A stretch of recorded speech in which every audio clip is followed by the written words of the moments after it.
Mi nombre es Sonia Murillo y soy la coordinadora de la Comisión Institucional de Ética y Valores del Instituto Costarricense de Acueductos y Alcantarillados.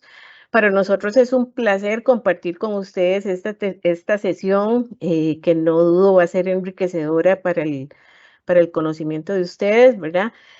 Agradecer a doña Vera por darnos esta oportunidad de compartir con ustedes y también por la confianza que nos brindó para el desarrollo de esta actividad.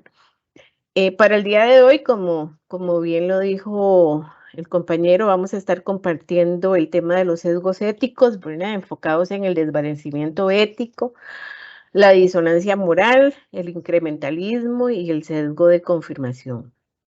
Esta exposición va a estar a cargo de la psicóloga Adriana Leal Martínez. Ella es funcionaria de la Dirección de Gestión de Capital Humano y el ingeniero Roberto Apuy Roldán de la Unidad de Control Interno. Ambos compañeros trabajan para la IA, ¿verdad? Agradecemos enormemente el apoyo que nos ha brindado Jonathan Rodríguez Salas de la Dirección de Sistemas de Información en esta eventualidad que tuvimos, ¿verdad? Él es un funcionario de la Dirección de Sistemas de Información, y él es el que nos va a estar dando el soporte. Creo que indica doña Vera que ya pudo ingresar, ¿verdad? Para esta sesión vamos a mantener cámaras apagadas, micrófonos en silencio y cuando los expositores no lo indiquen, vamos a habilitarlos para los espacios de participación que ellos tienen preparados. El chat sí lo vamos a mantener activo para recoger sus consultas y al final, como lo indicó el compañero en la presentación, el inicio de la sesión, vamos a estar abordando cada una de estas consultas. Sin más, ¿verdad? Reiterarles las disculpas del caso y le doy la palabra al ingeniero Apuy. Muchas gracias, Sonia, y bienvenidos a todos. Nuevamente, las disculpas por la demora. Vamos a iniciar con la presentación que tenemos para la tarde de hoy. Vamos.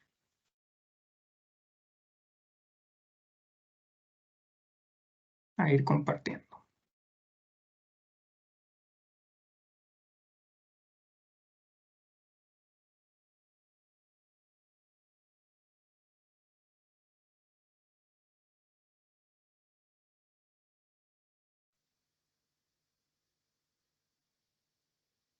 Ok. Bueno, vamos a conversar sobre los sesgos éticos. Entonces, vamos a ir abordando los diferentes sesgos que corresponden para la tarde de hoy. Desvanecimiento ético, disonancia moral o ética, incrementalismo y el sesgo de confirmación. ¿Qué es el desvanecimiento ético? Bueno, el desvanecimiento ético principalmente ocurre cuando las personas se enfocan en algún aspecto de una decisión que venga ese aspecto a ayudarles a que se desvanezcan esas circunstancias por las que la persona tomó esa decisión. Es decir, empieza a buscar algún otro aspecto de esa dimensión ética que le permita ir haciendo como un desvanecimiento para poder justificar al fin y al cabo las decisiones que tomó. Las personas suelen ver solo aquello que están buscando y si no están buscando respuestas éticas, las pueden perder de la vista por completo. ¿Qué quiere decir eso? Quiere decir que entonces las personas, cuando aplican el desvanecimiento ético, empiezan a ir nublando un poquito sobre la visión por la que tomaron una decisión y empiezan a darle importancia a otra que venga como a permitirle justificar de alguna manera la decisión que tomó. Vamos a ver la definición de desvanecimiento ético y luego de esta definición vamos a ver una explicación un poquito más amplia y luego vamos a hacer un poquito de diálogo para ver al final sobre desvanecimiento ético qué podemos profundizar más.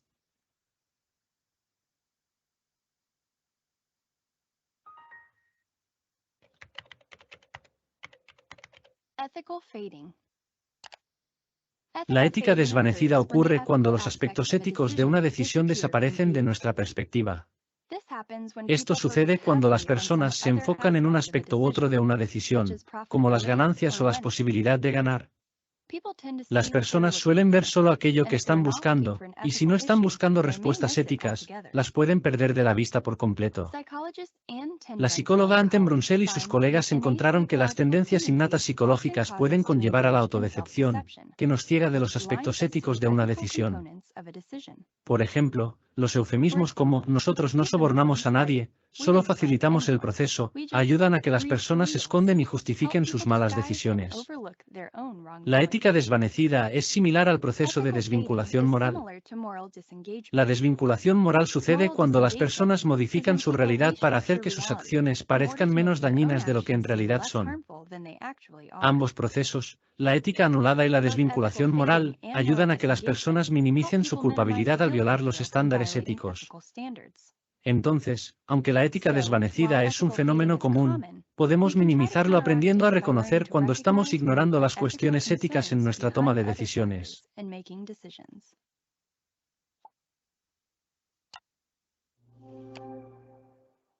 Ok, aquí tenemos la definición entonces de desvanecimiento ético.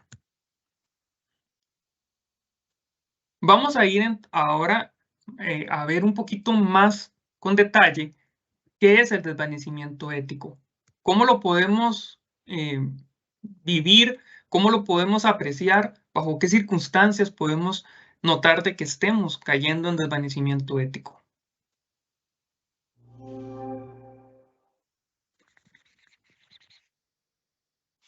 En el libro que escribió sobre sus crímenes, Casino Jack, el deshonrado Jack Abramoff se preguntó, ¿en qué estaba pensando? Esta es una pregunta común para los delincuentes de cuello blanco. ¿Por qué se dan cuenta de sus errores éticos cuando todo ha pasado y no antes, cuando realmente importaba? Parte de la explicación sobre esta cuestión es lo que los profesores Tim Brunsell y David Messick llaman anulación ética. Imagínate que trabajas para una empresa de auditoría interna y tu jefe te pide maquillar inapropiadamente algunas cifras de las ganancias. Además, por coincidencia, es la semana en la que la empresa está decidiendo a quién despedir. Tú quieres mantener tu trabajo, por supuesto. Bien, pues es posible que ni siquiera te des cuenta de las dimensiones éticas de la acción que te ha pedido tu jefe. Estas dimensiones éticas pueden simplemente desaparecer de la vista, esfumarse. Las decisiones éticas a menudo se hacen casi en automático, y se manejan en las partes de nuestro cerebro donde se procesan las emociones. Pero nuestros procesos cognitivos toman más tiempo. Por eso, cuando creemos que estamos razonando para llegar a una conclusión ética, las más de las veces lo que realmente estamos haciendo es buscar justificaciones racionales para apoyar la decisión que ya hemos tomado instintivamente. Cuando el tiempo nos aleja de la decisión que hemos tomado, las cuestiones éticas pueden comenzar a reaparecer. Podemos sentir la necesidad de reducir la disonancia cognitiva que resulta por el conflicto entre la visión de nosotros mismos como personas éticas y la acción no ética que hemos cometido. Los estudios demuestran que ofrecer a la gente la oportunidad de lavarse las manos después de comportarse de manera inmoral suele ser suficiente para restaurar su imagen de sí mismo. Hay una razón por la que hablamos de comenzar con una página, en blanco, borrón y cuenta nueva. Incluso si para nuestra mente no desaparece la ética de nuestra vista, un proceso conocido como la desvinculación moral puede mitigar el aguijón de una decisión no ética. La desvinculación moral es un proceso mediante el cual nuestro cerebro nos permite apagar nuestras normas éticas habituales cuando sentimos la necesidad psicológica de hacerlo, al igual que nos gustaría apagar un televisor cuando se transmite un espectáculo que nos hace sentir incómodos. Los estudios muestran, por ejemplo, que las personas que desean comprar una prenda de vestir que saben que es fabricada con mano de obra infantil, de repente ven el trabajo infantil como un problema social menor de lo que pensaban antes. La desvinculación moral nos permite suspender nuestros códigos éticos personales y seguir viéndonos a nosotros mismos como personas éticas. No hay una cura fácil para la desvinculación moral o la anulación ética. Nuestra única opción es estar siempre atentos para considerar las cuestiones éticas que se nos presentan y, igualmente, estar atentos en la vigilancia de nuestras propias acciones y racionalizaciones.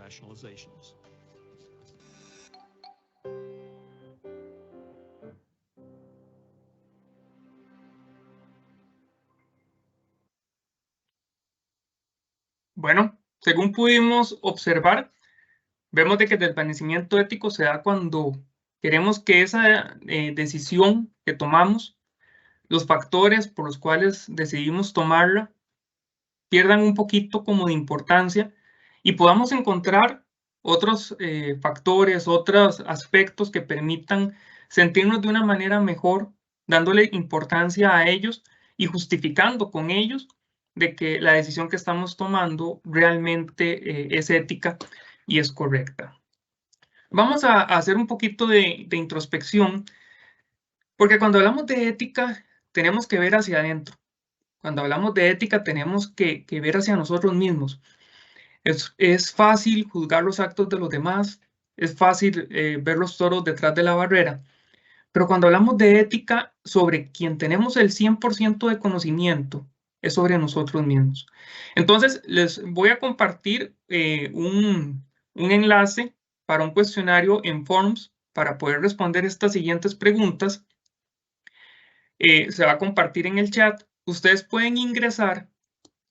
Son esas 9 preguntas y es completamente anónimo, ¿verdad? Simplemente lo que queremos ver son como las estadísticas un poquito de cómo andan estas preguntas.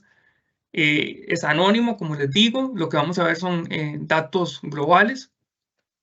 Y vamos a ir viendo. Vamos a dar unos 3 minutitos para que por favor ingresen y lo contesten. 3, 4 minutitos y mientras vamos conversando un poquito para luego poder mostrar un poquito las gráficas y con base en esas gráficas poder analizar un poco nuestros propios comportamientos. En este momento, cuando ya vamos a analizar estos comportamientos, vamos a habilitar micrófono, vamos a habilitar cámara para quienes deseen participar levantando la mano, poder darles la palabra. ¿Qué vamos a ver? Somos conscientes de nuestras virtudes y defectos. ¿Por qué? Porque lo más importante es ver hacia adentro. ¿Cuánto nos conocemos? ¿Cuánto sabemos cuáles son nuestras virtudes y cuáles son nuestros defectos? Realizamos introspección sobre nuestra vida y nuestros actos.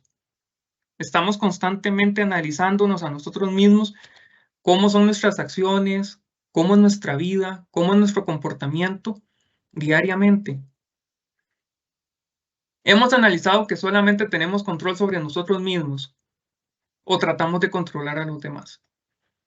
Buscamos controlar a los demás más que lo que nos controlamos a nosotros mismos. Si queremos crecer, ¿sobre quiénes tenemos que trabajar primero? ¿Qué tan importante es para mí hacer lo correcto?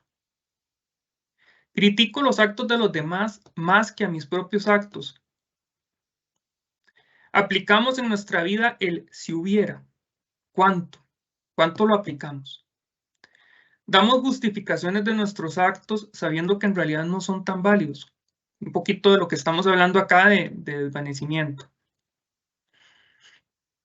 Consideramos conveniente hacer borrón y cuenta nueva. Venía un poquito ahí en el video la parte de lavarse las manos, que a veces nos hace sentir bien. Nos lavamos las manos y empezamos nuevamente. Hemos cambiado de opinión solo porque nos favorecen. Entonces, por favor, los invito a que completen el formulario para poder ver un poquito cómo andan estas estadísticas y poder hacer un poco de introspección sobre la ética, sobre el desvanecimiento ético, pero no hacia casos puntuales donde no sea muy fácil juzgar a los demás, sino un poquito de cómo estamos aplicando en nuestras vidas esas pequeñas acciones que al fin y al cabo pueden hacer la diferencia. Voy a dar un minuto y medio más y comparto las respuestas. Ya tenemos bastantes respuestas. Con estas podemos ir analizando un poquito. La primera, somos conscientes de nuestras virtudes y defectos. Tenemos 34 y dicen que, me dicen si se está viendo ya las gráficas. Correcto, sí, estamos viendo las gráficas. Sí, perfecto. Sí, señor. Ok, gracias. Somos conscientes de nuestras virtudes y defectos. Robert, Ajá. Perdón, ya tenemos habilitados los micrófonos y las cámaras para que ellos puedan hacer sus consultas. Excelente. Entonces, vamos a ver rápidamente las respuestas y luego habilitamos un espaciecito para quienes quieran dar su opinión con respecto a estas preguntas. ¿Qué les parecieron? Y tal vez inclusive opinar un poco de qué análisis global tienen con respecto a estos datos.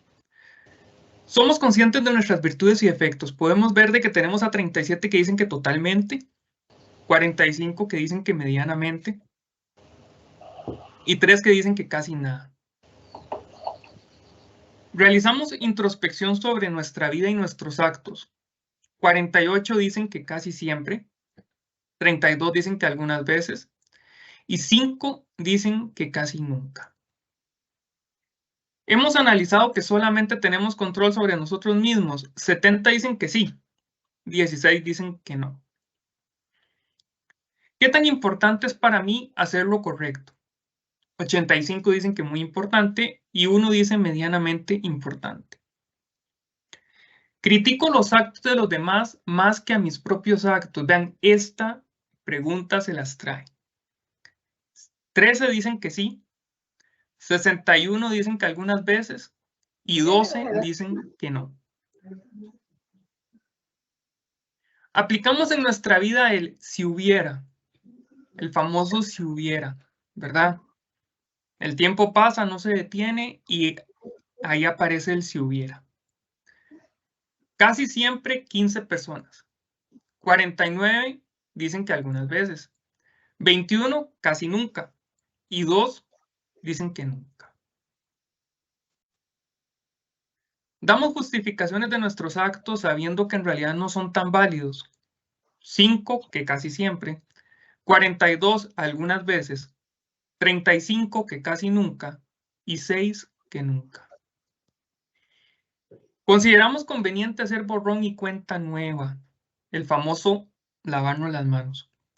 30 que sí, 48 algunas veces y 10 dicen que no. Hemos cambiado de opinión solo porque nos favorece. 10 dicen que sí, 46 dicen que algunas veces y 32 dicen que no.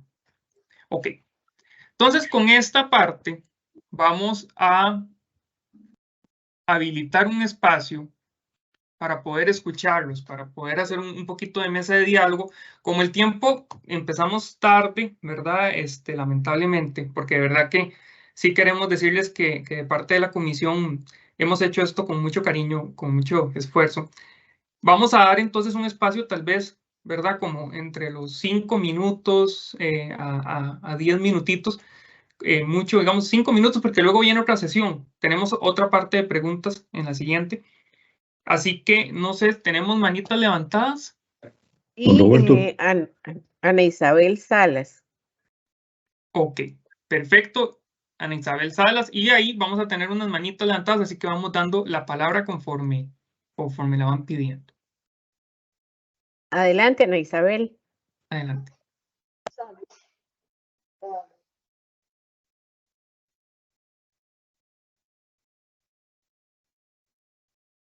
¿Tiene el micrófono apagado, Ana Isabel?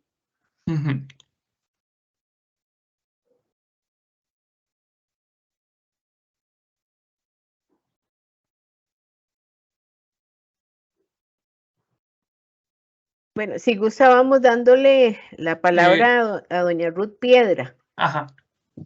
Muy bien. ¿Me escuchan?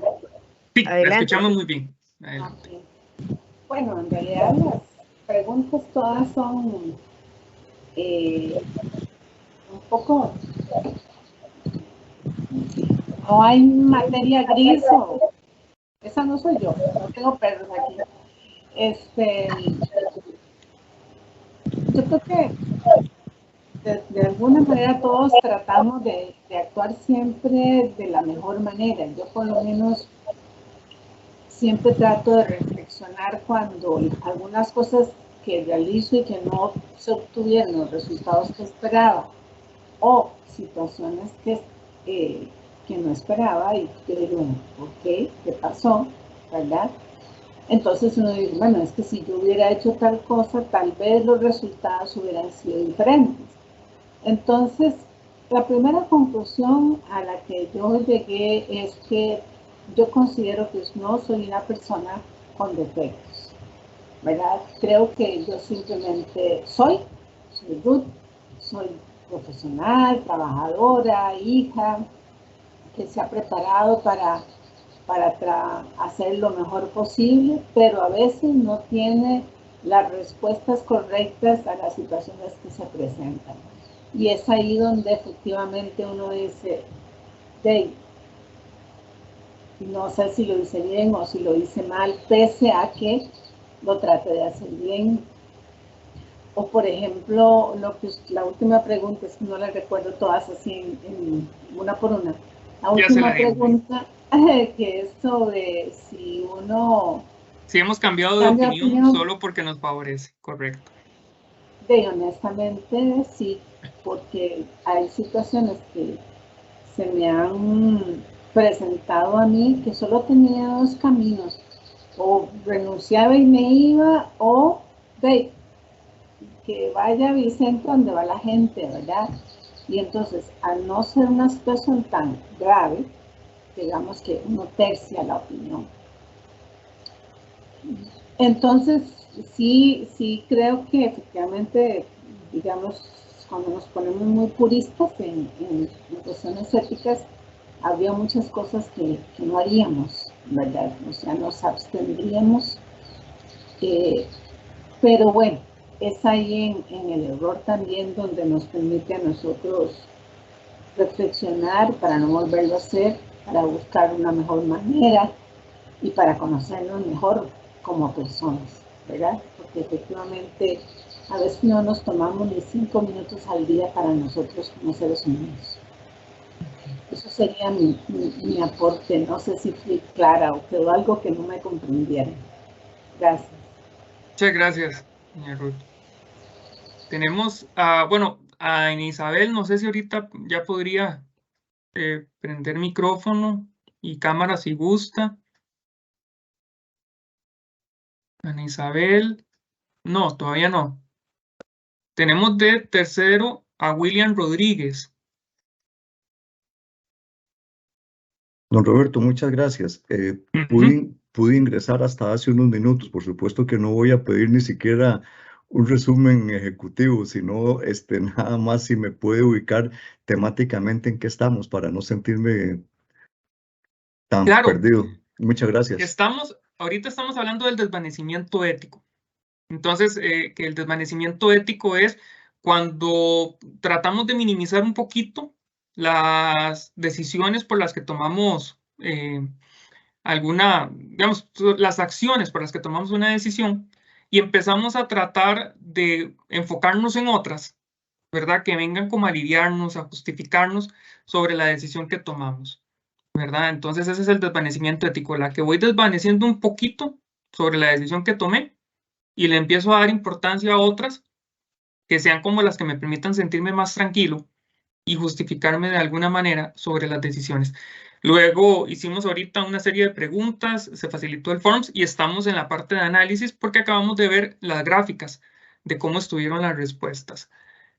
Y tenemos, vamos a ver. Hay una compañera que dice que tiene problemas con el audio y tiene una consulta. Ajá. Que le escribió en el chat, dice, respecto al hacer respecto al hacer borrón y cuenta nueva, me causa ruido cuando don Roberto lo asocia a lavarse las manos. Respecto a qué contexto o situación se estaría refiriendo, porque ese borrón y cuenta nueva podría entenderse desde otro enfoque. Ok, muchas gracias por la pregunta. Es que en el video vimos de que muchas veces nos sentimos mejores cuando nos permiten lavarnos las manos. Cuando ahí en el video lo decía, que empiezan circunstancias que nos permiten casi que como que mentalmente justificarnos completamente y sentir como que nada pasó, que es lo que el video decía como lavarse las manos, y que eso nos hace sentir bien, nos hace sentir como que bueno, como que ya lo que hicimos quedó en el pasado y podemos continuar. Y ese lavarnos las manos es que si las sentíamos que estaban sucias, ahorita ya las tenemos limpias. La pregunta borrón y cuenta nueva, que va, digamos, porque las preguntas van como muy asociadas a la materia, el borrón y cuenta nueva va también en ese sentido. Cuando nosotros decimos, bueno, nos equivocamos, tomamos una decisión que no era la correcta, me enfoqué en otras razones que tal vez para mí me hicieron sentir tranquilo, pero bueno, ya eso quedó en el pasado. Por ejemplo, que lo hice en el trabajo de antes, en el trabajo que estaba antes. Pero resulta que ahorita ya cambié de trabajo y estoy en un nuevo trabajo y entonces digo, bueno, ahí borrón y cuenta nueva. Ya lo que quedó en ese trabajo en el pasado quedó ahí y ahorita este trabajo de aquí para adelante todo es nuevo. Entonces, ¿cuántas veces aplicamos ese borrón y cuenta nueva, pero va en ese sentido, ¿verdad? En ese borrón y cuenta nueva de que lo que queremos es sentirnos como que nada pasó y entonces continuamos hacia adelante. Y tenemos la manita de Alfonso Villanueva. No sé si fue don Alfonso fue el que le di o no. Ahorita la palabra. No. No, bueno.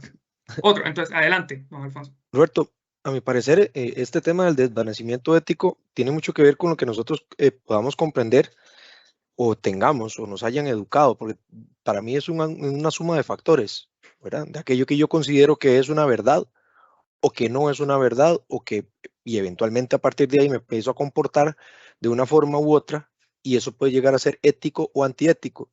No por nada en algún momento se escribió y algún día llamarán a lo que es bueno malo y a lo que es malo bueno, ¿verdad? Y eso es lo que estamos viviendo en la sociedad de hoy en muchísimas áreas. Hace unos años habían temas, para no causar polémica, tal vez aquí en el chat o en el grupo, de algunos temas que son a veces como un poco sensibles. Pero sí, hoy se permiten muchas cosas en el mundo que antes no eran pensables, ¿verdad? Y a favor de una deconstrucción del bien que se ha hecho en la sociedad, se empiezan a hablar de cosas buenas. Por ejemplo, aquí en el país estamos hablando, para hablar de nuestros trabajos y temas muy, muy puntuales. La Agenda 2030 llega a Costa Rica y cuando le hablan a todo el mundo de, bueno, quitemos la pobreza, ¿quién va a decir que no?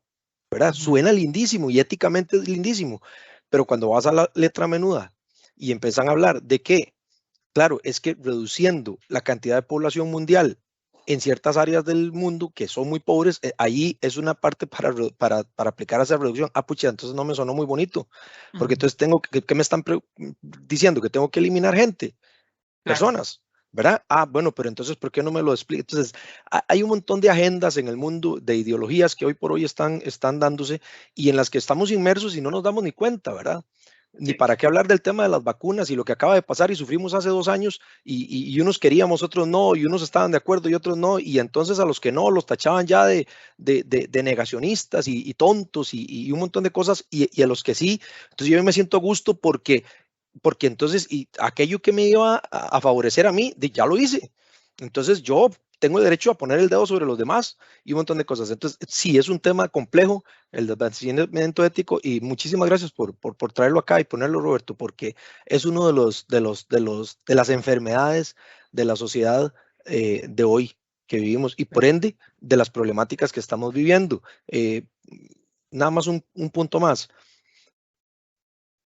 Hoy el presidente actual, y lo digo abiertamente por quien no voté, empezó a sacar un montón de estos temas y el país está como convulsionado de estar viendo, puchica, y así vivíamos, y qué montón de cosas pasaban detrás y no lo veíamos, ¿verdad?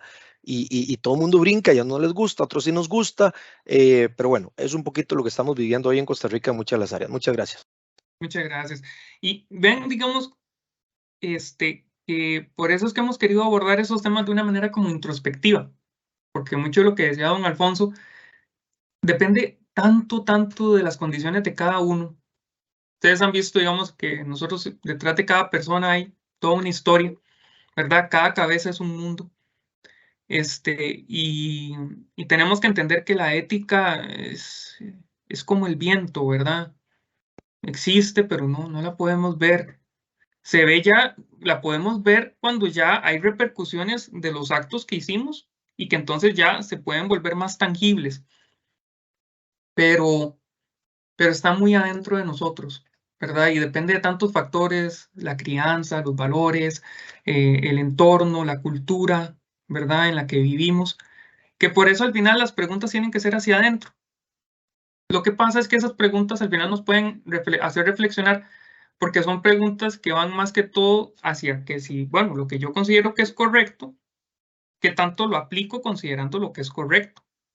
Porque ven que las preguntas van también mucho hacia cuánto tiendo a estar cambiando, justificando, haciendo no tanto lo correcto, ¿verdad? Sin querer entrar a la definición de qué es correcto, porque eso también se asemeja mucho como cuando hablamos de calidad.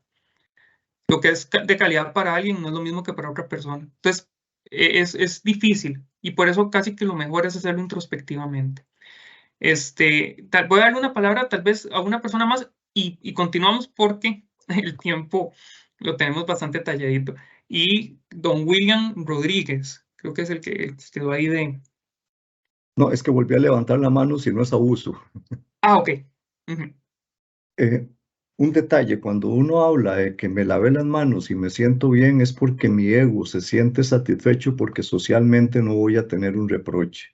Entonces ahí hay una situación. La otra cuestión con la que estoy totalmente casado y de acuerdo con la manera en que usted lo explica es que es un asunto hacia adentro, pero tengo claro cuáles son los valores que guían mis actos.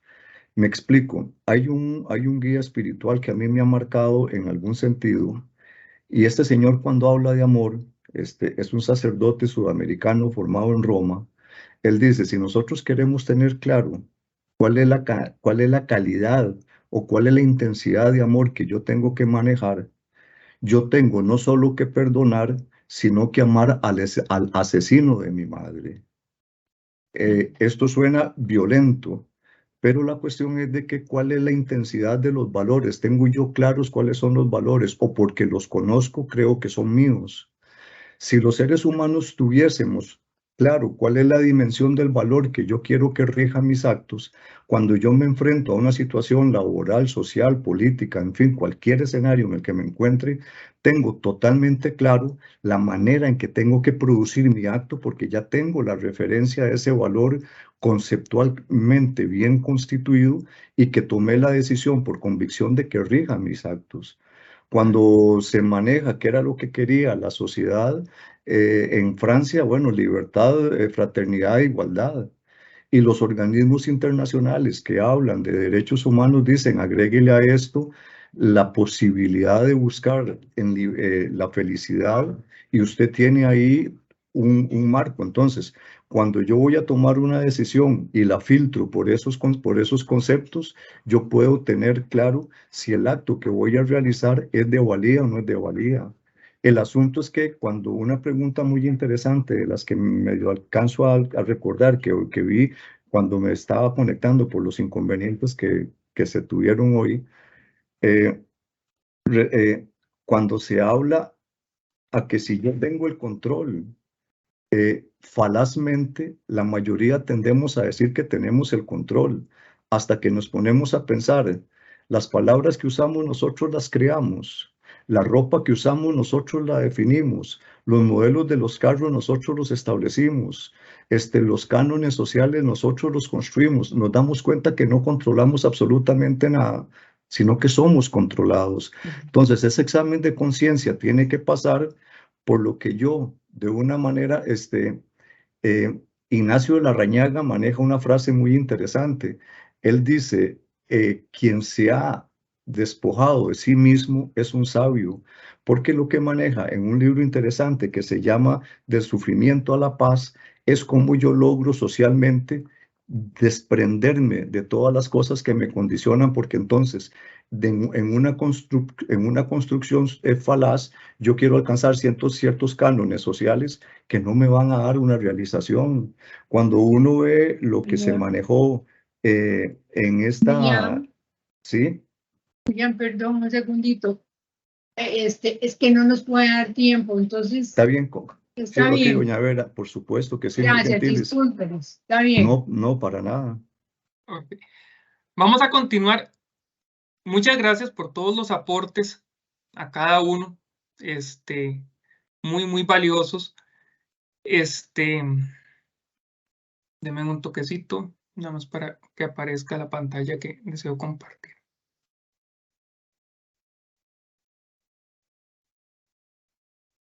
Muchas gracias a cada uno por los aportes. Vamos a ir continuando porque van a ver que todos los temas son sumamente interesantes.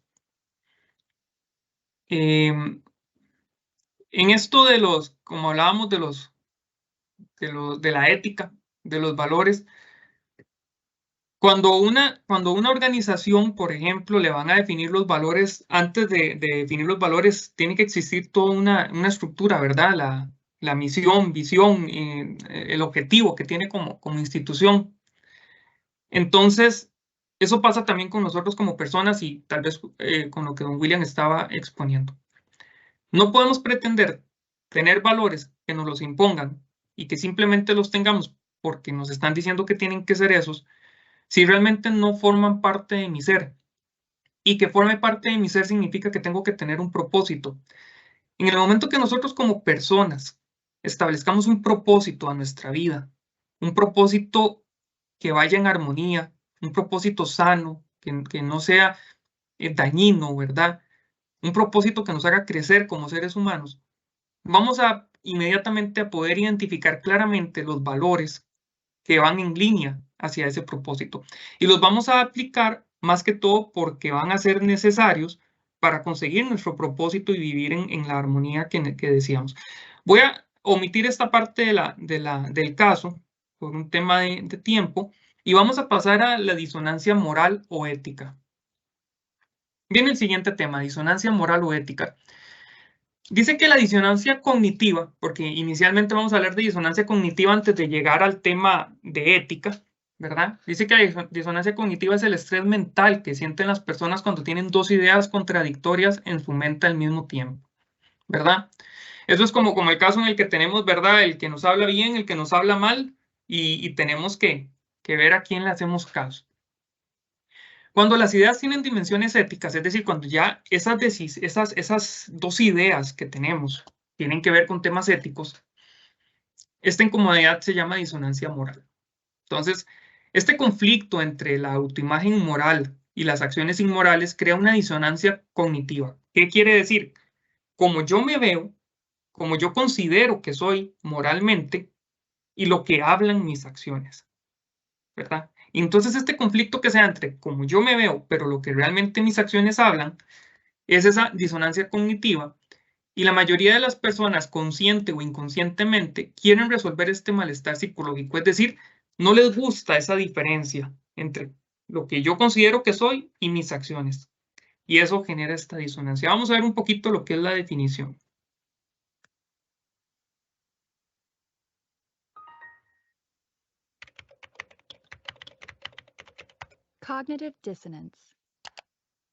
La disonancia cognitiva es el estrés mental que sienten las personas cuando tienen dos ideas contradictorias en su mente al mismo tiempo. Cuando las ideas tienen dimensiones éticas, este malestar se denomina disonancia moral. La mayoría de las personas se consideran éticas. Pero los estudios muestran que la mayoría de las personas también mienten y engañan con frecuencia de maneras que no les gustaría que otros supieran o vieran. Este conflicto entre su propia imagen moral y sus acciones inmorales crea una disonancia cognitiva y la mayoría de las personas, consciente o inconscientemente, quieren resolver este malestar psicológico. Idealmente, las personas resolverán el conflicto deteniendo sus malas acciones y viviendo de acuerdo con su propia, buena, imagen de sí mismos. Pero más a menudo, las personas resuelven la disonancia encontrando formas de pensar en sí mismas como buenas personas mientras continúan haciendo cosas malas. Por ejemplo, tome a Toshihide Iguchi, un comerciante que perdió $1.1 mil millones para su empleador, Dawe Bank, y lo encubrió. Aunque admitió haber hecho cosas que constituían un delito, no se consideraba un criminal. Debido a que su objetivo había sido salvar a Dawe Bank del estrés financiero, vio su engaño como algo altruista. Desafortunadamente, como ilustra la historia de Iguchi y muchas otras, tenemos una habilidad extraordinaria para distanciarnos mentalmente de nuestras propias malas acciones. Entonces, cuando sentimos disonancia moral, debemos detenernos y reflexionar cuidadosamente sobre la decisión que estamos a punto de tomar.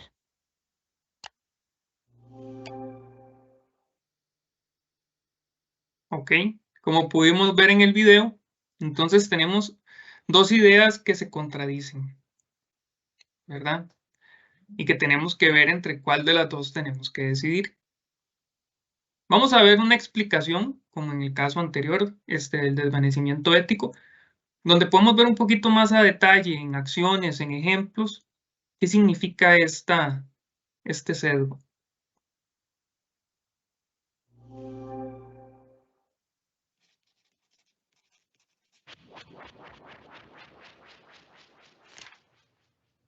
La disonancia cognitiva es la incomodidad psicológica que sentimos cuando nuestras mentes tienen dos conceptos contradictorios al mismo tiempo. Por ejemplo, debería fumar porque lo disfruto y no debo fumar porque causa cáncer. Cuando los conceptos tienen implicaciones éticas, esta incomodidad se llama disonancia moral o disonancia ética. Casi todas las personas, excepto los psicópatas, tienen una imagen mental de sí mismas como personas éticas.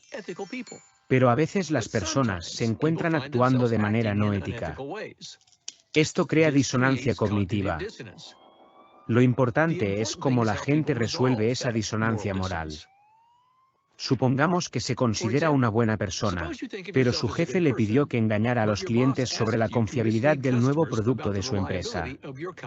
Esta situación crea una disonancia cognitiva que es psicológica y emocionalmente incómoda. En este contexto, la disonancia parece manifestarse como culpa, una emoción desagradable que deseará resolver. Ahora, algunas personas reaccionarán a esta disonancia al negarse a engañar a los clientes, optando por resolver el conflicto actuando honestamente para preservar su imagen de sí mismos. Desafortunadamente, muchas personas resolverán la disonancia sin hacer lo correcto. Por ejemplo, pueden decidir que las tergiversaciones de productos no son deshonestas después de todo, porque bueno, los clientes deberían poder cuidarse a sí mismos. O pueden racionalizar que solo están haciendo lo que se les ordenó hacer y, por lo tanto, siguen siendo buenas personas, a pesar de que están haciendo cosas malas, es culpa de otra persona. O pueden tratar de aprender lo menos posible sobre el producto para que puedan ver sus tergiversaciones como inocentemente ignorantes en lugar de intencionalmente deshonestas. El profesor David Luban ha señalado, en una situación tras otra, literalmente cientos de experimentos revelan que cuando nuestra conducta choca con nuestras creencias anteriores, nuestras creencias se adaptan a nuestra conducta, sin que nos demos cuenta de que esto está sucediendo. En otras palabras, también a menudo nos recordamos a nosotros mismos que somos buenas personas y concluimos que lo que estamos haciendo no debe ser malo porque no somos el tipo de personas que haría cosas malas. La capacidad humana de racionalizar o de otra manera distanciarnos de nuestros malos actos a veces parece ilimitada y, lamentablemente, podemos comenzar a ver rápidamente nuestras faltas como algo aceptable. No hay respuestas fáciles a los efectos adversos de la disonancia cognitiva en nuestra toma de decisiones y acciones morales. Pero aquí hay 3 sugerencias rápidas para ayudar a minimizar o combatir la disonancia cognitiva o moral. En primer lugar, nunca ignore el sentimiento de culpa que a veces tiene. Deténgase y analice honestamente por qué lo siente. Segundo, estudie los muchos medios que nuestras mentes utilizan para distanciarnos de nuestras acciones inmorales y protegernos contra ellos. Tercero y último, conozca las racionalizaciones más comunes que las personas usan para excusarse de estar a la altura de sus propios estándares éticos y deje que esas racionalizaciones sean una advertencia para usted cuando se escuche a sí mismo usándolas.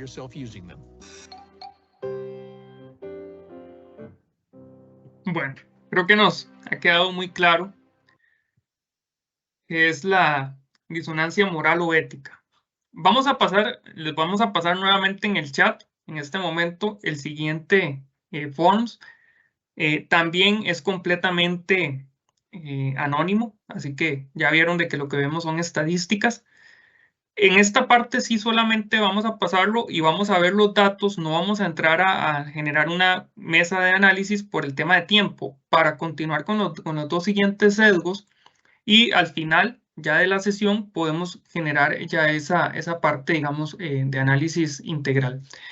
Así que, por favor, Jonathan, si me ayudas con el enlace, y igual vamos a dar un minutito, minuto y medio, por favor, para que puedan contestarlas. Igual, la primera, ¿cómo son la mayoría de mis acciones? ¿Buenas o malas? ¿He actuado contrario a lo que creo que es correcto? ¿Me siento a gusto conmigo mismo? ¿He sentido culpa? ¿Las demás personas influyen en mi comportamiento? ¿Considero que hoy soy mi mejor versión? ¿Uso excusas para justificarme? Por favor, adelante, ¿verdad? Si pueden contestar, más que todo para poder hacer un poquito de análisis, y pasamos al siguiente sesgo. Luego, al final, igual vamos a tener una sesión ya de cierre. Así que no se preocupen por el tema de que igual van a tener participación en esa parte final. Ok. Vamos a ver entonces ahora las respuestas. Tenemos la primera. ¿Cómo son la mayoría de mis acciones? ¿Buenas o malas? Bueno, tenemos 74 respuestas que dicen que buenas. He actuado contrario a lo que creo que es correcto. 3 personas dicen casi siempre. 21 personas dicen algunas veces. 47 personas dicen casi nunca. Y 6 personas nunca. Me siento a gusto conmigo mismo. 57 personas dicen que sí. 20 que algunas veces. Y 3 que no. He sentido culpa. 1 siempre. 4 casi siempre. 53 algunas veces. 21 casi nunca. Y 2 nunca. Las demás personas influyen en mi comportamiento. 0 dicen que siempre. 4 casi siempre. 38 algunas veces. 29 casi nunca. Y 11 nunca. Considero que hoy soy mi mejor versión. 58 dicen que sí y 24 dicen que no. Esta pregunta es de las que más me hizo reflexionar.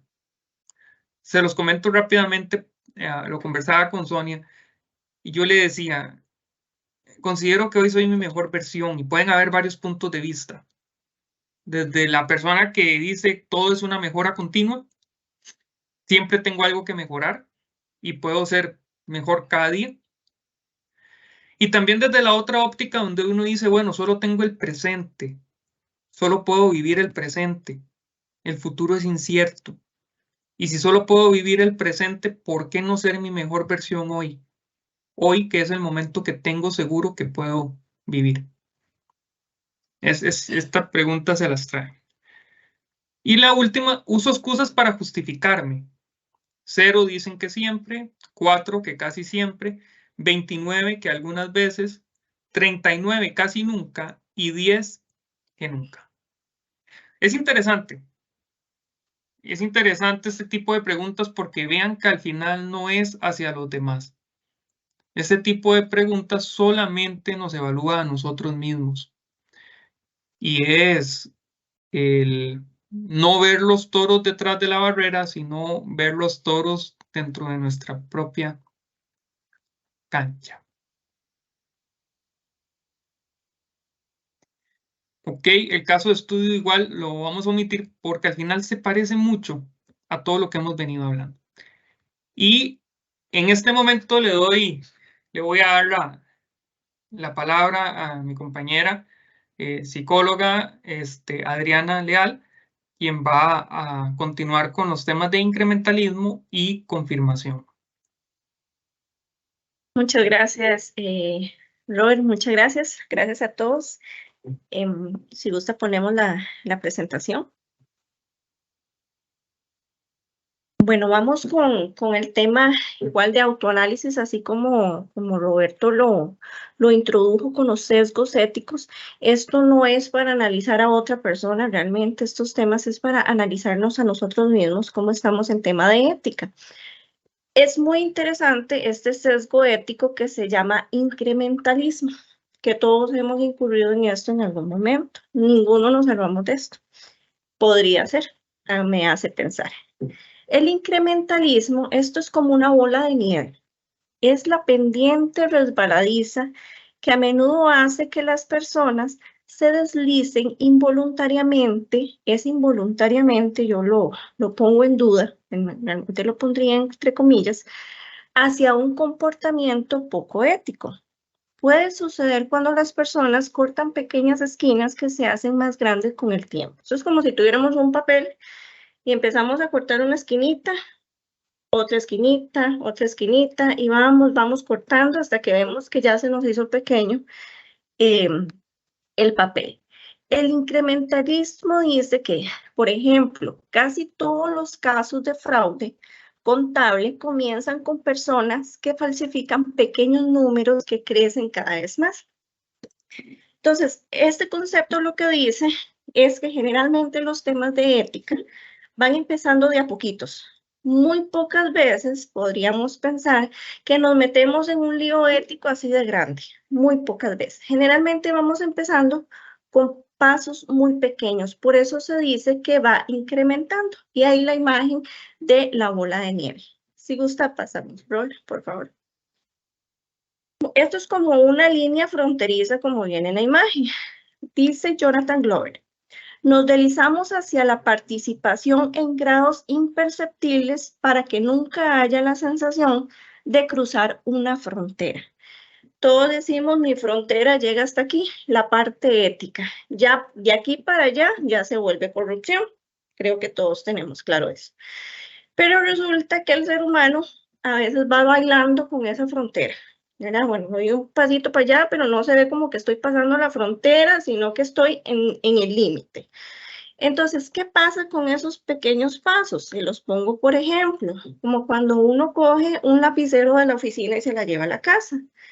Nadie podría pensar que eso es un acto de corrupción gravísimo, ¿sí? Sino que es, pues, cogió un lapicero o un lápiz de la oficina o imprimió una hoja personal en la oficina. ¿Qué es lo que pasa? Los cerebros de las personas no son expertos en percibir pequeños cambios. Entonces, esos pequeños cambiecitos de que cruzo y no cruzo, ahí el cerebro pareciera que no lo va percibiendo según dice la teoría. La exposición continua a un comportamiento poco ético es desensibilizante y hace que esas actividades parezcan rutinarias. Esto quiere decir que podemos perder fácilmente de vista el hecho que estas actividades son inmorables y posiblemente ilegales. Conforme yo voy haciendo estos pequeños pasos, yo me voy desensibilizando de esa conducta ética.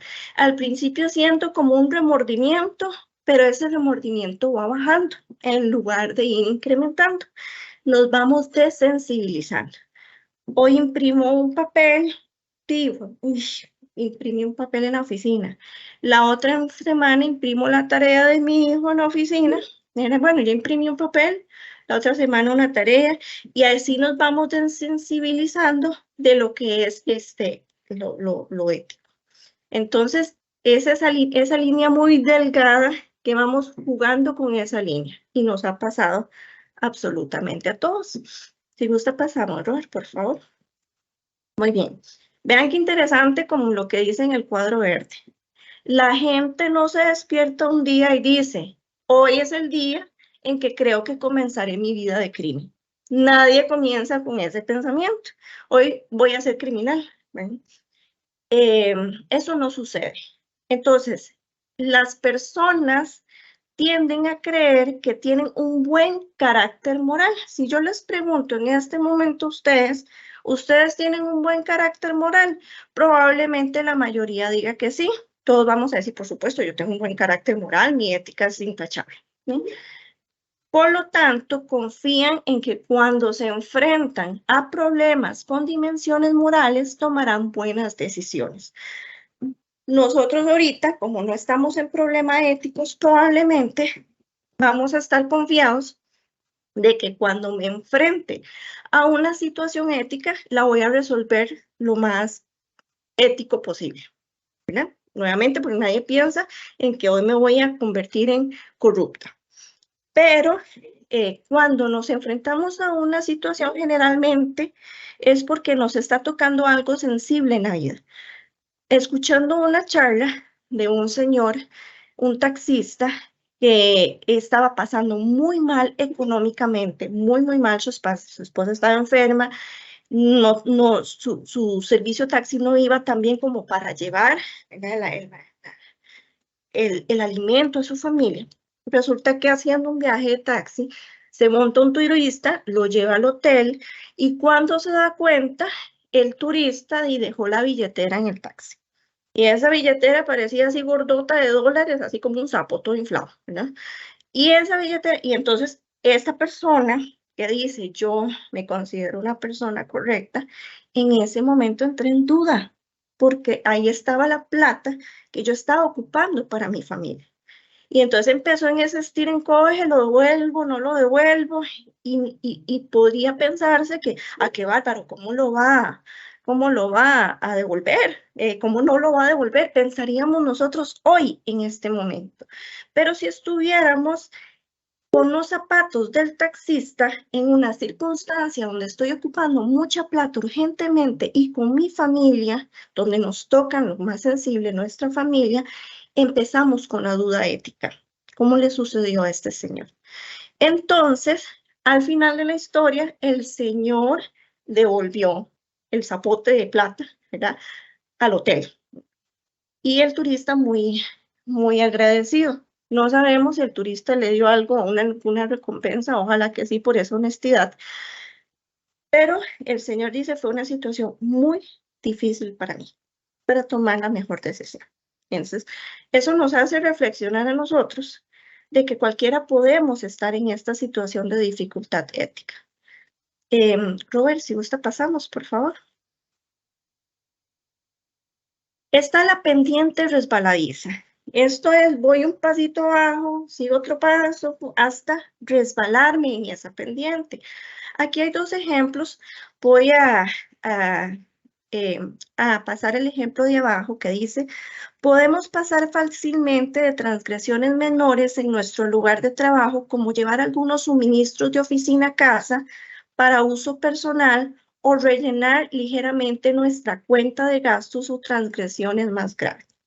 El ejemplo que viene en la teoría también, una mujer soldado escribió que cuando ingresó a trabajar en una cárcel, que parecía que no nos trataban muy bien, la primera celda que vio fue que como castigo estaba un señor totalmente desnudo con su ropa interior en la cabeza. Entonces decía, esto está mal, ¿verdad? ¿Cómo los maltratan de esta manera? Al día siguiente vio algo mucho peor. Entonces, al ver algo mucho peor de un maltrato a otro reo, dijo, bueno, lo que vi ayer no fue tan mal, realmente. ¿Qué es lo que pasa? Que empezamos a medir la ética como volumen. Lo aquello parece más grande que esto que vi hoy, entonces lo más corrupto es aquello que como volumen está mal. Las pequeñas cosas no parecieran ser tan corruptas porque son pequeñas comparado a lo que sucede. Imprimo una hoja, no es tan mal comparado a que se imprimiera todo un libro en la oficina. Entonces empezamos a medir la ética por volumen. Si gustas pasar, George, por favor. Okay. Y está el síndrome de la rana hirviendo. Esto es muy interesante. Se dice que si arrojas una rana en una olla de agua hirviendo, que no creo que nadie haya hecho eso, pero bueno, es una forma de poder explicar esto que estamos viendo del incrementalismo. Está la olla de agua hirviendo, el sapo va a saltar inmediatamente. Por supuesto que está hirviendo. Pero si lo colocas en una olla con agua fría al sapo, y gradualmente subes el fuego, se dice que lentamente hervirá hasta morir. Entonces, esto quiere decir, si vemos un acto de corrupción muy grande, no me voy a meter en eso, porque es muy grande, nuevamente volumen. Pero si voy poco a poquito, de a poquito y a poquito, me voy sintiendo relajado como el sapo en el agua hirviendo, de a poquitos, hasta llegar ya a estar involucrada totalmente en un acto muy grande. Muy bien, entonces, los psicólogos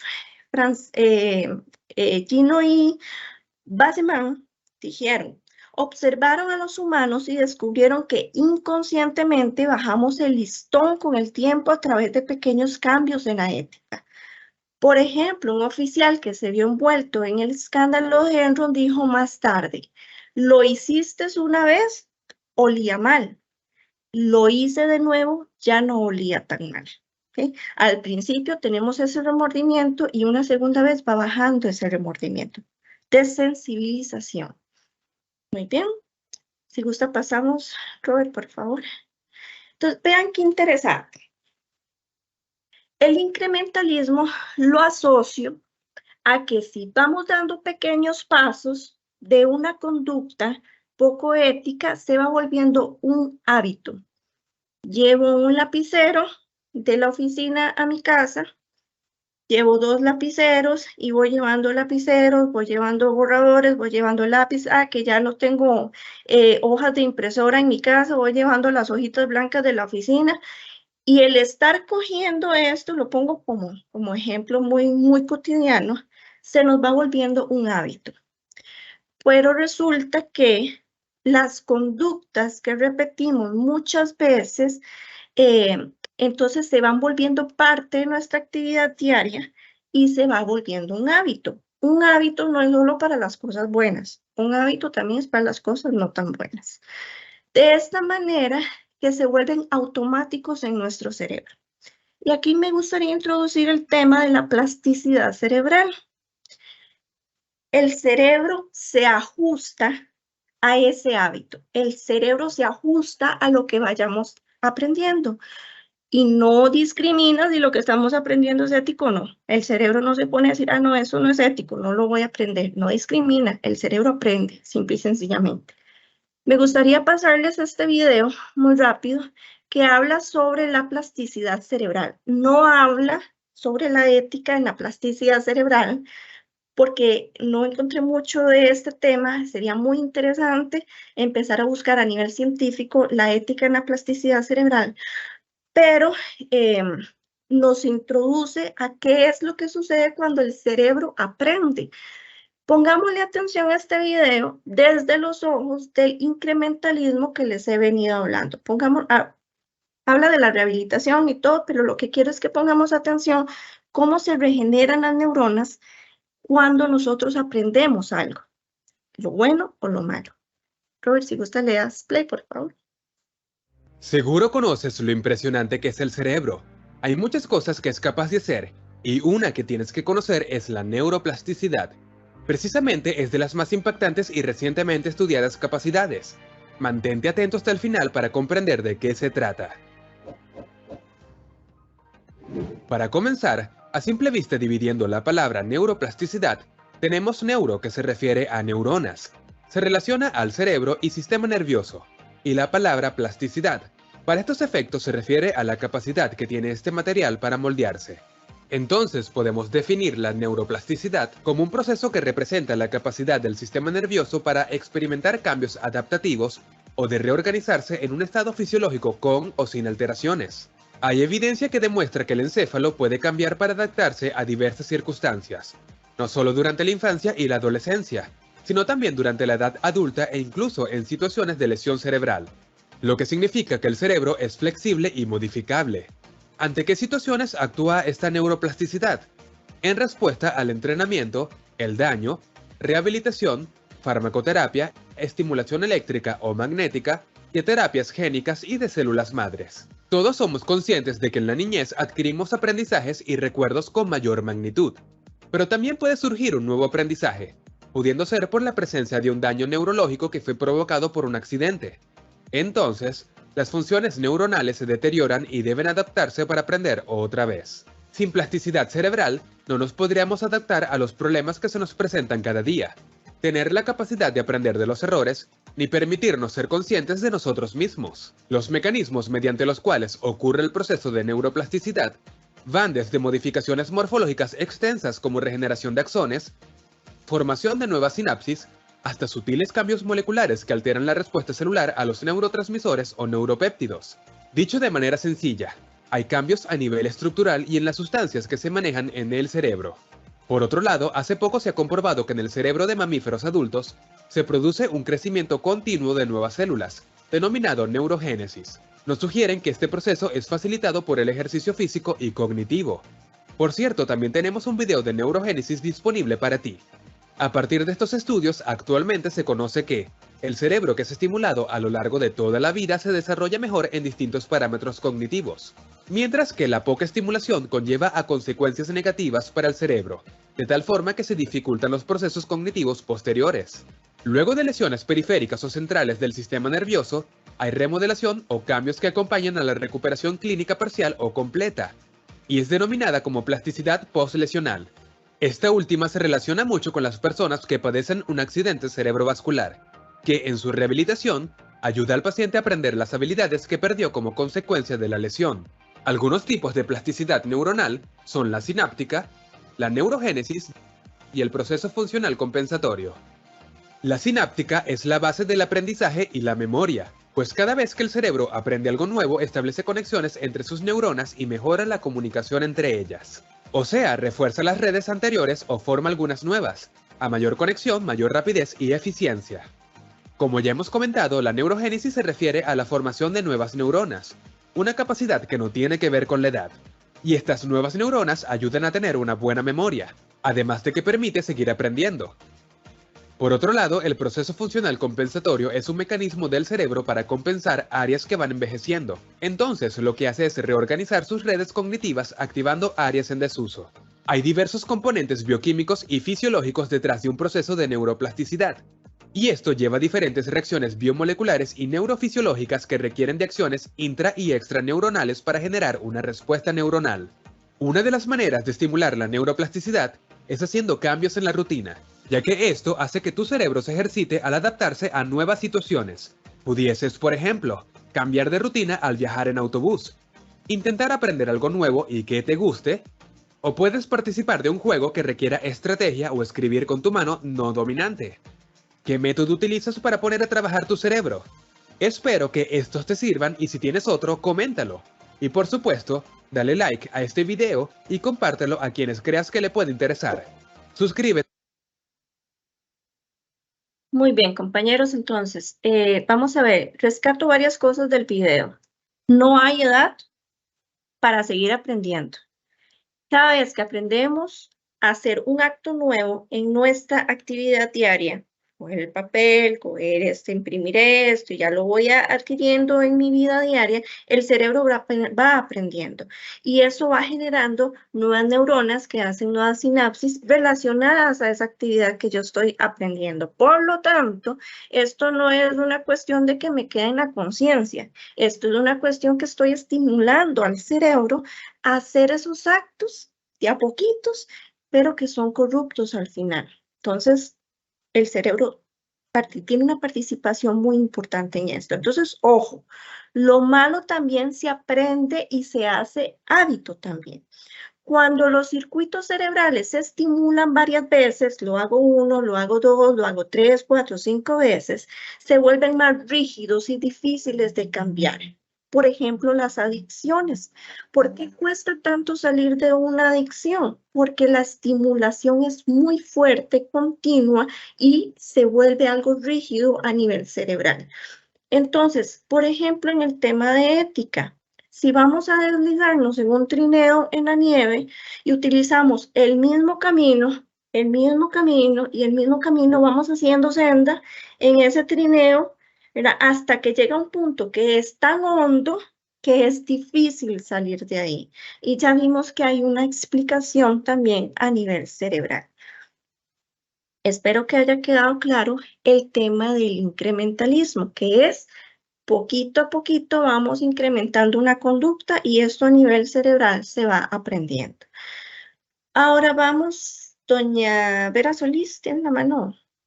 Doña Vera. Yo levanté la mano, acordémonos nada más, una aclaración, una aportación, que los hábitos se adquieren a lo largo de la vida, ¿verdad? Si lo queremos hacer ético, entonces vamos a hacer hábitos correctos, ¿verdad?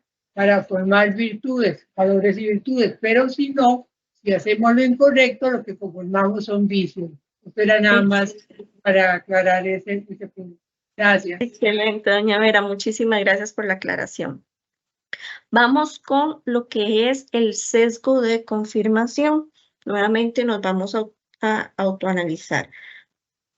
Perdón, el sesgo de confirmación es cuando es la tendencia de las mentes de las personas a buscar información que respalde los puntos de vista que ya tienen. Lleva a las personas a interpretar la evidencia de manera que apoye sus creencias, expectativas o hipótesis preexistentes. Las personas aceptan fácilmente la nueva información que es consistente con sus creencias, pero son escépticas de la información que contradicen sus creencias. Esto quiere decir, el sesgo de confirmación es que cuando yo me caso con una teoría, me caso con una idea, es muy difícil escuchar lo que contradice esa idea que yo ya he adquirido. Por ejemplo, en temas políticos, me casé con un partido, ¿verdad? Por ejemplo, que era muy común escuchar antes de que mi familia pertenece a este partido político, por lo tanto yo tengo que pertenecer a este partido. Y todo lo que vaya en contra de ese partido va en contra mío, más o menos. Esto es un ejemplo de sesgo de confirmación. Nuevamente, el sesgo de confirmación también tiene un efecto a nivel cerebral. Veamos el siguiente video. En definición, Robert, por favor, pongamos atención. El aprender e incorporar nuevos conocimientos y habilidades a nuestra vida y quehacer es sin duda motivante. No obstante, no perdamos de vista que aprender no es un resultado, sino un proceso que requiere desafiarnos y cuestionar aquello que damos por sentado. Esta es una tarea en la que debemos estar muy conscientes, pues nuestro cerebro está diseñado para rechazar rápidamente la información que contradice aquello que ya sabemos. ¿Sabías que tu cerebro se niega a abrir la puerta cuando quien llama es una opinión que lo contradice, aun cuando ésta pudiese ser muy convincente? Le damos mucho más valor a las opiniones o evidencias que avalan lo que creemos que a aquellas opiniones o argumentos que nos contradicen. La neurociencia denomina a este fenómeno sesgo de confirmación y todos lo padecemos. Significa que buscamos e interpretamos la información de una manera que refuerce nuestras creencias preestablecidas y tenemos una disposición biológica para ver y escuchar las opiniones y evidencias que refuerzan aquello en lo que creemos. Situarse en el camino del aprendizaje no solo requiere estar consciente de este sesgo con el que todos cargamos, sino también generar activamente espacios de reflexión donde nuestras certezas sean cuestionadas, donde los mitos sean puestos en duda, donde los patrones de comportamiento propios y de quienes nos rodean se vivan como hábitos, pero no como verdades absolutas. Se trata de sacar el velo y mirar aquello que no acostumbramos o no queremos mirar, incentivar las preguntas más que las respuestas que vienen a llenar el espacio de la reflexión en automático y que evitan que algo diferente a lo que veníamos haciendo o pensando emerja. Te pedimos que consideres esta información al momento de realizar el ejercicio de análisis del entorno. La mirada de otros puede ser distinta a la tuya, pero no por ello es equivocada. Haz registro de lo que otros te muestran, date un tiempo para procesarlo e intenta visualizar el espacio de posibilidades y aprendizajes que se despliegan.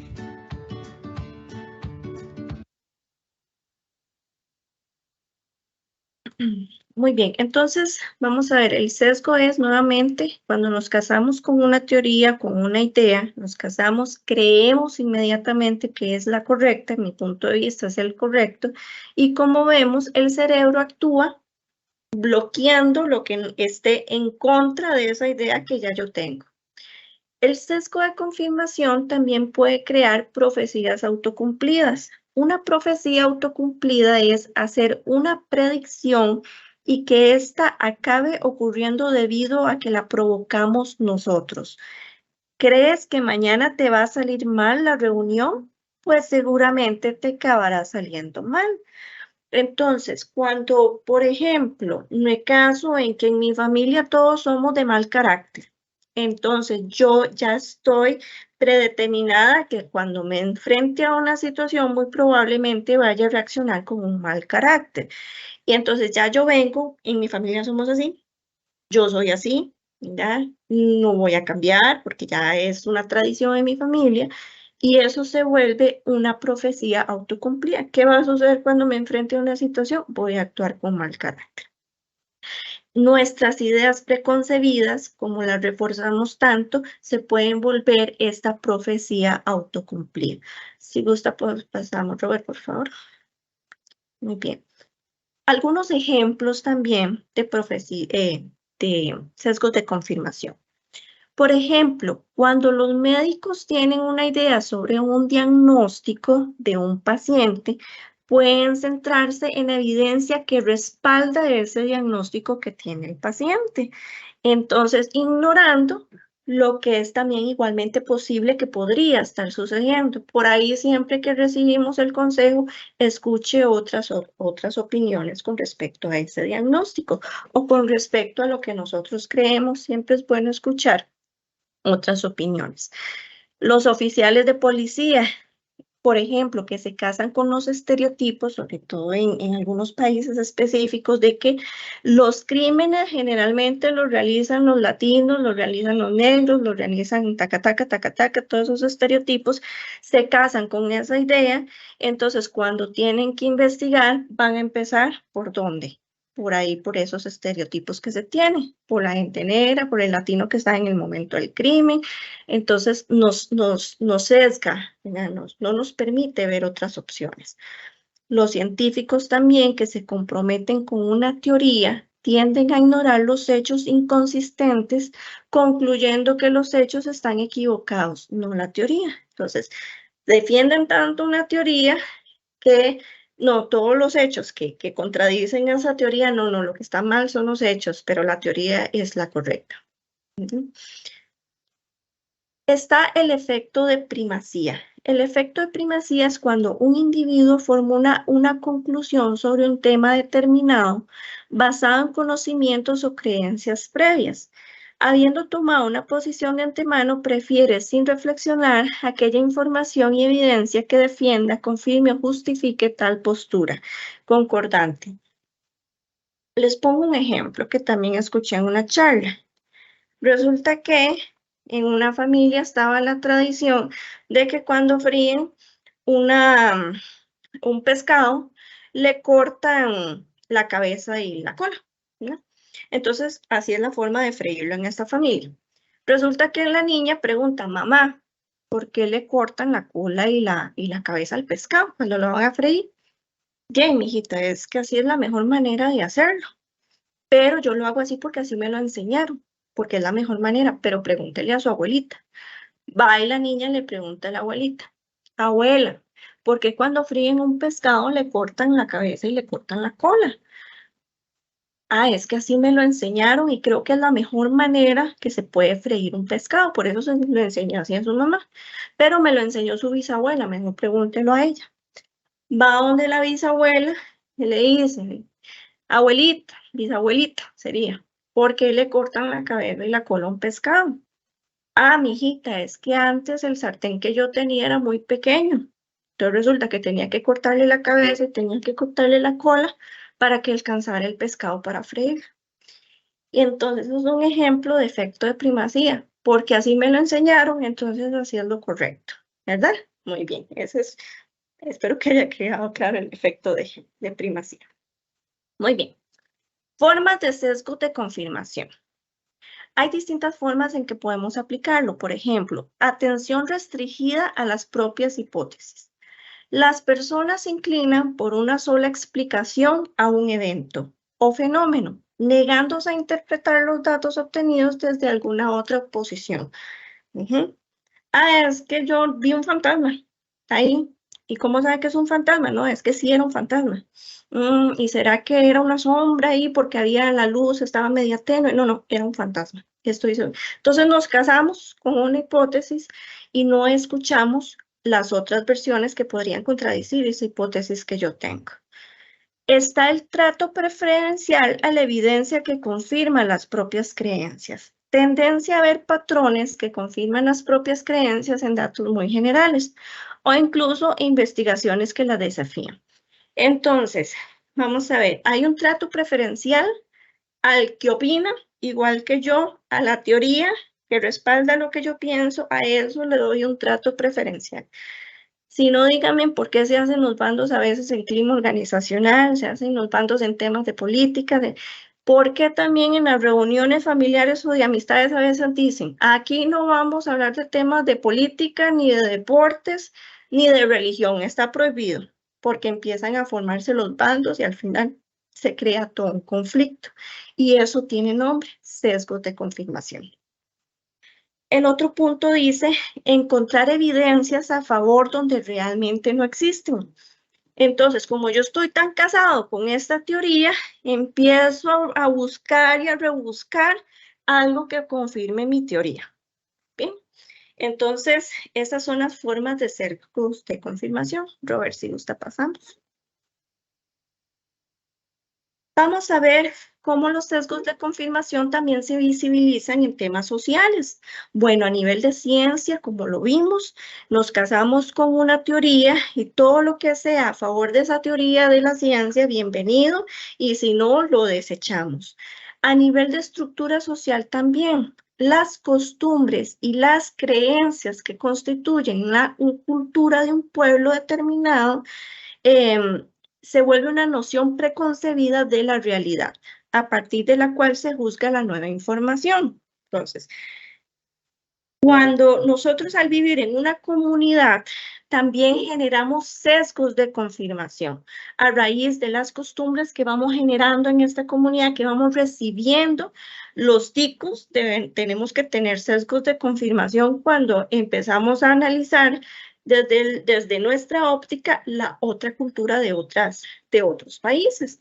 Me imagino que con este mundial que pasó en Qatar, se generaron un montón de sesgos de confirmación con respecto al trato de la mujer allá, ¿verdad? Con respecto a que no se podía tomar y un montón de leyes que tiene aquella cultura que para nosotros no va con nuestra cultura y no es lo correcto, ¿verdad? Eso es como la estructura social también nos hace tener sesgos de confirmación. Y está también perdón, Robert, te devuelves. Racionalización política. Una vez que una política ha sido adoptada e implementada por un gobierno, toda actividad subsecuente se transforma en un esfuerzo por justificarla. Entonces, cuando el gobierno se casa con una teoría, se casa con una forma de hacer, todo va a buscar todo alrededor que justifique esa forma de actuar, ¿verdad?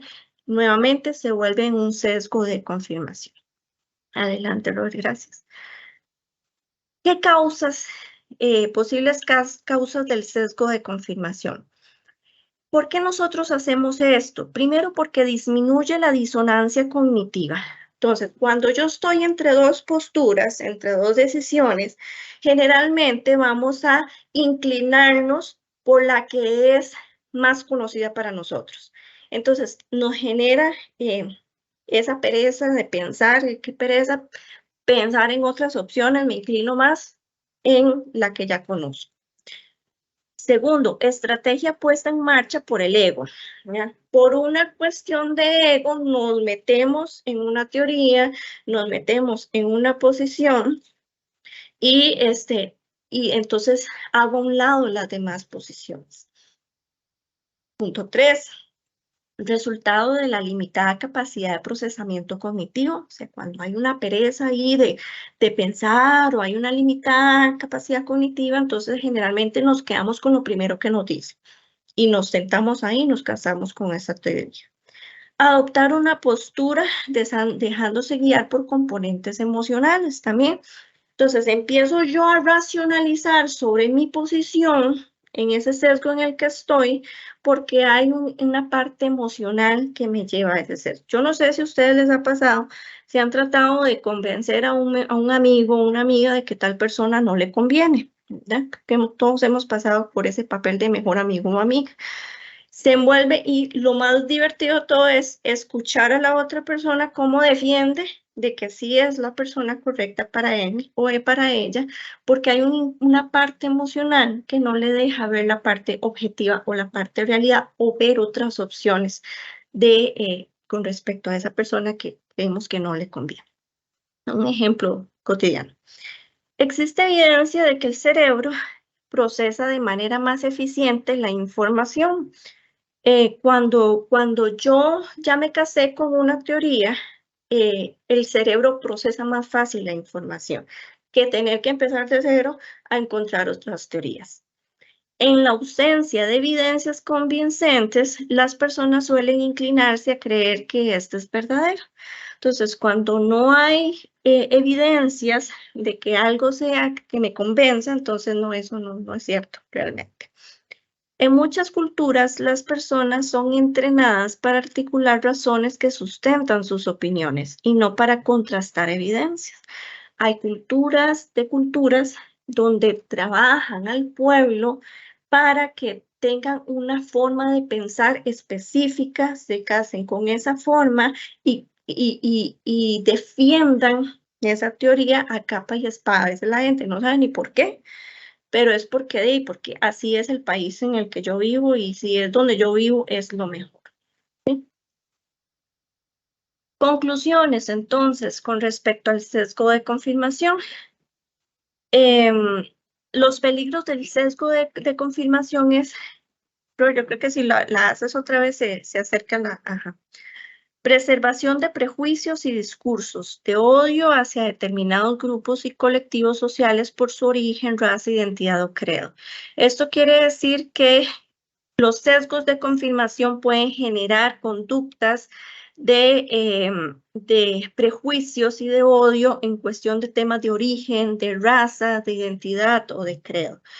También justificar la creencia en lo paranormal, también eso es un tema interesante. Promoción de tratamientos pseudocientíficos, podemos empezar a promocionar algo que científicamente no está comprobado y creer en eso y casarnos con eso. Manipulación de consumidores por parte de las distintas industrias, entonces hay una manipulación colectiva de qué creen que quieren que la gente piense y se case con eso. Obstaculizan o freno del avance científico, entonces me caso tanto con una teoría que les echo lo demás y entonces frena también la parte científica. Trivialización de problemas de interés colectivo, manipulación de ciertas comunidades en favor de los intereses políticos y económicos de terceros, entonces se manipula para fortalecer intereses políticos. La construcción de una realidad basada en la opinión y no en las evidencias y en fomento de estereotipos, conformismo o falta de curiosidad científica. Si lo está pasando, ¿no? Entonces, esto nos lleva a las siguientes conclusiones. El sesgo de confirmación puede llevarnos a llegar a conclusiones inexactas y erróneas y poco éticas también. El solo hecho de ser conscientes de su existencia no es suficiente. O sea, ya con esto sabemos que existe, pero eso no es suficiente porque todos caemos en esto muy fácilmente. Como cualquier otro sesgo cognitivo, este forma parte de la naturaleza que no es posible tener completo dominio sobre él. Entonces, como también va una parte cerebral y una historia de vida que nos hace casarnos con una teoría, entonces no es fácil tener un dominio. Yo no siempre voy a tener la mente abierta para poder escuchar todas las distintas opciones ante las teorías. Tengo que trabajarlo poco a poco. Es algo muy arraigado en nuestro razonamiento, entonces tampoco es tan fácil trabajar sobre ello.